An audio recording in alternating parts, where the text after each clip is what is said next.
Светската банка недавно процени дека ќе завршиме оваа година со раст од 1,8%, што е драстично помало од предвидувањата, а идната година растот ќе биде 2,5%. Владата на премиерот Мицкоски проценува раст од 3,8%. Која е проценката на ЛДП и може во контекст на ова прашање и следното, ваш коментар за историскиот највисокиот буџет на државата што го проектираше владата, 6,5 милиарди евра. Така, можам да кажам дека не сум многу воодушевена од буџетот и дека жално што секогаш проектираме буџети кои што сепак имаме централизирана фискална политика, а ЛДП е партија која што се бори за децентрализација.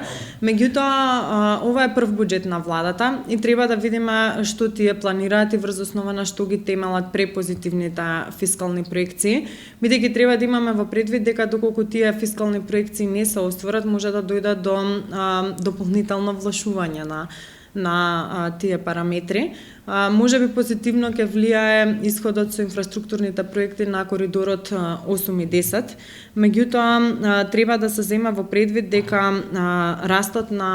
веројатно растот на БДП е проектиран без да се имаат во предвид случувањата, односно намалените економски случувања во еврозоната и посебно во Германија, која што директно влијае на македонската економија заради извозот.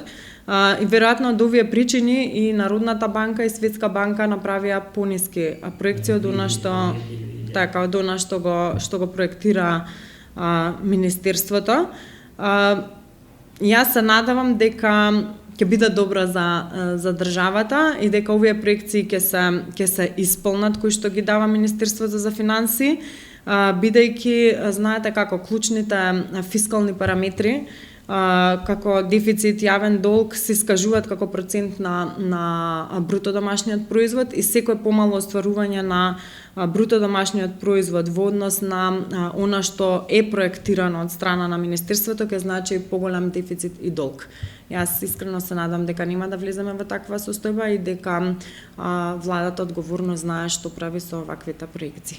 Може би проценките ги темелат на најавените кредитите и најавените...